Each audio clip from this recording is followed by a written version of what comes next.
2021년 7월 20일 행복한 화요일 아침입니다. 오늘도 하나님이 인도하시는 길로 나아가는 저와 여러분이 되시길 기도합니다. 오늘은 성령께서 인도하시는 여행이라는 제목으로 함께 은혜를 나누겠습니다. 오늘의 본문은 사도행전 16장 6절로 10절 말씀입니다. 성령이 아시아에서 말씀을 전하지 못하게 하시거늘 부르기아와 갈라디아 땅으로 다녀가 무시아 앞에 이르러 비두니아로 가고자 애쓰되 예수의 영이 허락지 아니하시는지라. 무시아를 지나 드로아로 내려갔는데 밤에 환상이 바울에게 보이니 마게도냐 사람 하나가 서서 그에게 청하여 가로되 마게도냐로 건너와서 우리를 도우라 하거늘 바울이 이 환상을 본 후에 우리가 곧 마게도냐로 떠나기를 힘쓰니 이는 하나님이 저 사람들에게 복음을 전하라고 우리를 부르신 줄로 인정함이러라. 바울은 신라를 데리고 2차 전도 여행을 떠났습니다. 안디옥 교회에서 출발한 바울 일행은 수리아와 길리기아 지방을 다니며 1차 전도 여행을 통하여 세운 여러 교회를 다시 돌아보고 있었습니다. 그들은 더베와 루스드라에서 그 지역의 모든 사람들에게 칭찬받는 디모데를 만나게 됩니다.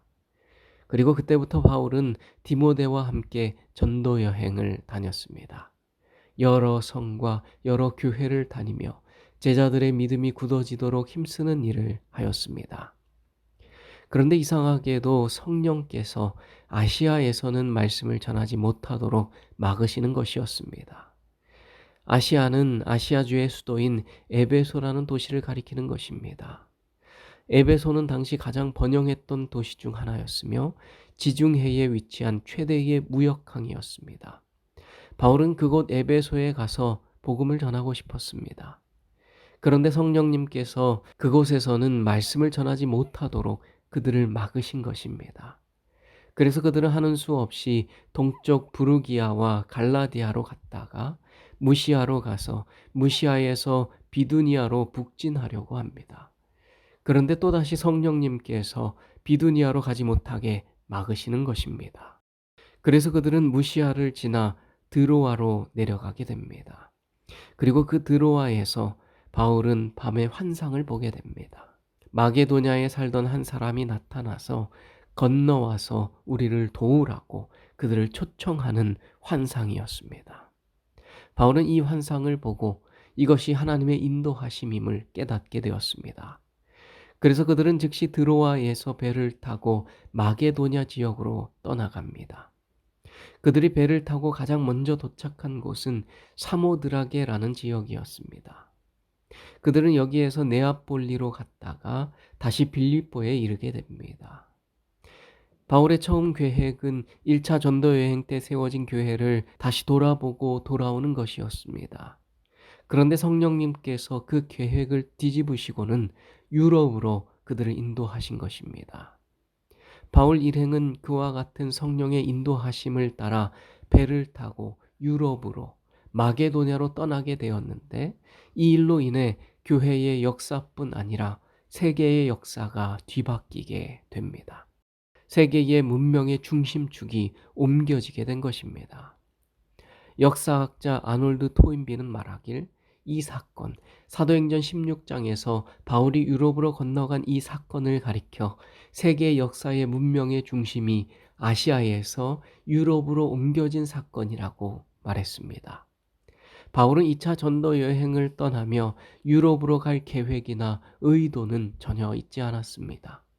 그러나 하나님이 계획하셨고 성령님이 그들을 인도하시고 계신 것입니다. 바울은 성령님이 막으시면 그들이 가려고 계획했던 그 지역에서 즉시 돌아섰고 다른 길로 나아갔습니다.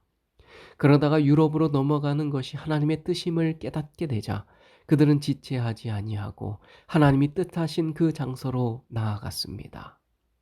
그들은 하나님이 막으시면 멈춰섰고 하나님이 인도하시면 그곳으로 나아가기를 주저하지 않았습니다. 자신의 계획과 다를지라도 하나님이 뜻하신 곳으로 나아가는 것, 하나님의 명령에 충성하고 순종하는 것이 그들의 의무요 본분임을 잊지 않았던 것입니다.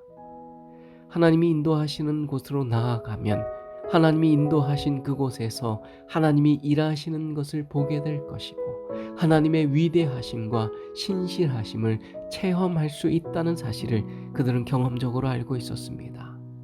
그래서 그들은 성령님이 이끄시는 장소로 나아가기를 주저하지 않았습니다. 오늘 하루 여러분의 계획은 무엇입니까? 어디로 가서 무슨 일을 할 계획입니까? 그것이 성령님의 계획입니까? 아니면 여러분의 계획입니까?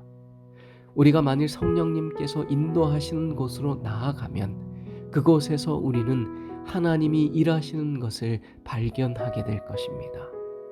성령님이 이끄시는 장소로 나아갈 때 우리는 하나님을 경험하게 될 것입니다. 내가 가고자 하는 길이 아니고, 내가 생각하는 방법이 아니고, 내가 원하는 뜻대로가 아닌 오직 성령님이 인도하시는 길로 나아가게 되길 바랍니다. 그렇게 할 때 사도 바울이 경험한 하나님의 그 놀라운 은혜의 역사를 우리도 경험하게 될 것입니다. 오늘 하루 성령님이 인도하시는 곳으로 나아가 그곳에서 능력의 하나님을 만나며 주의 크고 위대하심을 경험하게 되는 저와 여러분이 되시길 바라며 말씀을 드리겠습니다. 기도의 시간입니다. 오늘도 3가지 기도 제목을 가지고 기도하는 시간을 갖겠습니다. 첫째, 하나님이 인도하시는 곳으로 나아가는 성도가 될 수 있도록 기도하겠습니다. 둘째, 인명희 집사님과 집사님의 가정을 위하여 기도하겠습니다. 셋째, 4단계 거리 두기로 인해 모든 예배가 온라인으로 변경된 가운데 우리 어린이반이 은혜롭게 잘 운영될 수 있도록 기도해 주시기 바랍니다. 음악이 나오는 동안 이 3가지 기도 제목과 여러분 개인의 기도 제목을 가지고 기도하겠습니다. 하나님께서는 우리의 기도보다 더욱 응답하여 주실 것입니다.